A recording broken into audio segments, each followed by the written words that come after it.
What's up, you guys? Sean Ross Sapp, Fightful.com. WrestleMania this weekend, available on pay-per-view and the WWE Network. A two-night experience, and we have one of the stars of the show here, Kofi Kingston. Kofi, how are you?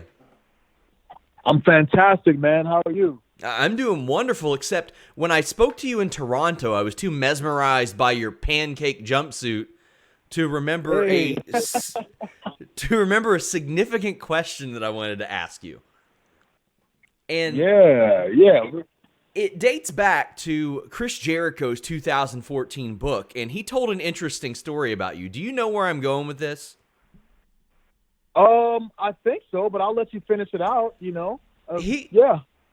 He recalled a situation early in your career where you all were off to a press conference or something like that, and you were on Vince McMahon's private jet. And Vince McMahon made kind of a snide remark about you, maybe being serious, maybe not. But that Jericho said that he went up to you and he was like, "You got to threaten to fight him now. Like you got to go up and say you're gonna fight this man." Do you remember that? Of course, yeah. That's one of my vivid memories in sports, because it's the wild world of wrestling. You know what I mean? But yeah, that was it, man. We were on the way to a press conference. You know what I mean? And that was it. You know, as we were getting off, all of a sudden, Vince started kind of like trying me a little bit. You know, and then he's like, "Oh, well, you want to fight an old man?" I'm like, "Whoa, like what is going on? What's happening?" You know? And then I got kicked off the plane because I wouldn't fight him. And I was like, okay. And then Jericho, did come down. And, he said that I had to go back up there because in this weird world of wrestling, this is how you had to, like, get respect, you know? So I'm like, okay, I guess I'll go up there and try to, like, fight my boss, you know? So we get up there and, we start kind of, like, going back and forth. All of a sudden, I got double-legged on the plane, and then I'm like, oh, my God, like, we're really fighting. Like, did this he land the is takedown, crazy, or man. did you stuff it? Well, I had the whizzer in, you know what I mean? Yeah. So I wouldn't, the ref probably wouldn't have given him the 2 points, you know what I'm saying? I had the whizzer in for sure. But you got to keep in mind, like, the aisleway in the plane is about 3 feet long or 4 feet or whatever it is. So then all of a sudden he just started laughing, like, "Oh, like, I don't know that you want it." And, I'm like, "Whoa, this is crazy," Now, I'm thankful that Jericho told me to go back on there, because who knows, in this weird world of wrestling that we live in, like, if I don't go on there, then all of a sudden it's like, oh, he doesn't have what it takes. You know what I'm saying? And I don't know that I would have had the career that I had, So a very, very different time back then, But yeah, it was a wild night for sure. It was crazy. Yeah, he says that you gained a measure, or that he gained a measure of respect for you in that moment because he knew what you had to do, and you were like, okay, all right, I'm gonna go do it. But as Vince, well, first off, did Vince, like, how deep did he have that double leg in? Was if there were no seats around you, would you have been in danger of putting your shoulders on the mat?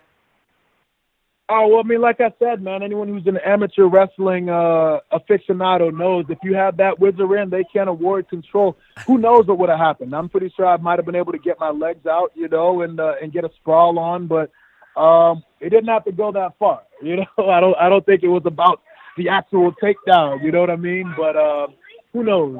Who knows? How was your relationship with Vince McMahon immediately following that? Did you notice a shift or a change or anything? No, well, we were still kind of in the early stages of our relationship, so I don't know that there was like a shift or anything. It's funny, like my kids are over here, and my son just, I guess, did a cycle on him. I don't know what that is, but it's a new move. He said. A new move. That's what he said. He wrapped his legs around. He swung him around and grabbed him on. So don't try what we do at home. We have to emphasize that lesson here. But this is the life that we're living now, that we're at home, with the family and everything. But yeah, man, I've been real lucky to have like a really, really good relationship with Vince over the years. Yeah,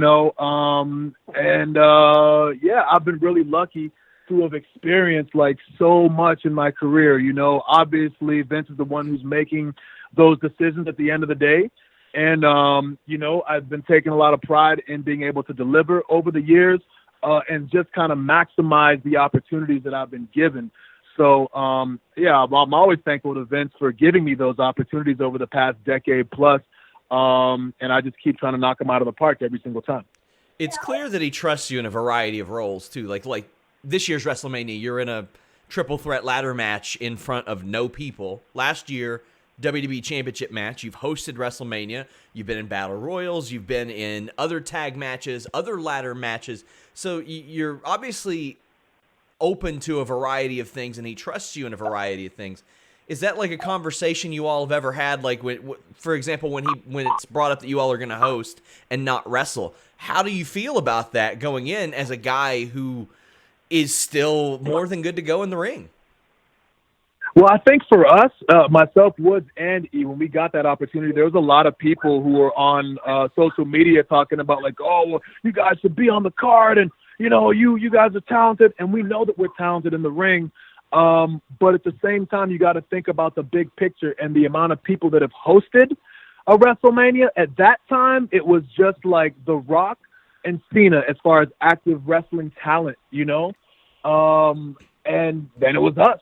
So we knew automatically like how big of an opportunity that it was for us to be in that situation, So even now, like you don't like, you know what I'm saying? Like it's an honor to be in that situation, and then you just know the kind of trust that that Vince has in us to be able to even put us in that situation.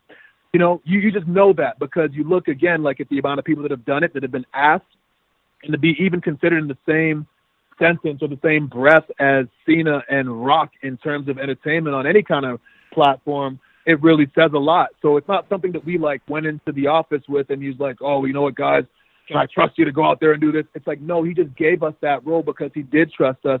Even with the whole inception of the New Day, Vince McMahon was the driving force behind keeping us together as a force, as a group and as a faction, and putting us on TV and going back and forth with us for about like 5-6 months, meeting with him in the middle of like Raw or SmackDown or before the show or after the show, taking the time with us to make sure that we got our stuff in sync. He was one of the biggest believers in us.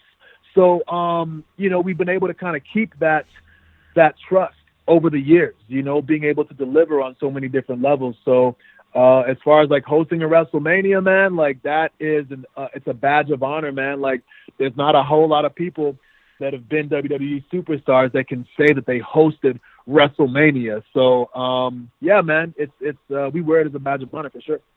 Another one of those relationships as we wrap up, that was a pretty high profile, you and your friendship with CM Punk. When he was gone, you would always hear about him maybe not keeping in touch with people that he had worked with before. Did you all keep in touch during that period?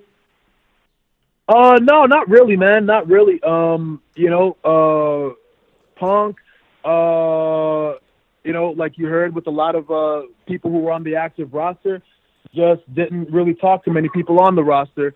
But to me, like we spent so much time together. I'll always consider him to be one of my brothers, man. Like he's a guy that like took me under his wing when he didn't have to. I'll never forget the time, like when I was kind of nervous, kind of getting ready for a match. I'm doing push-ups to kind of get the nerves out. And I see, some wrestling shoes, like, just kind of walk up. And I look up and it's Punk. And he's giving me all types of advice. And obviously over the years, we became like really, really good friends. And I always will consider him to be my brother.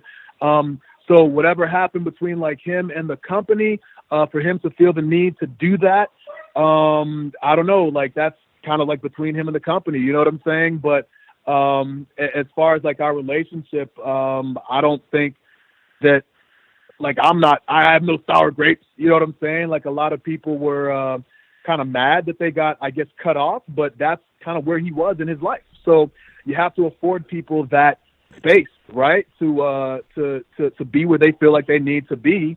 And that's just part of like life and personal growth, and that's really what life is all about, is growing. And that's just kind of where he was at. So like I said, man, I'll always be grateful for the times that we had, and I'll always consider him to be my brother, regardless of what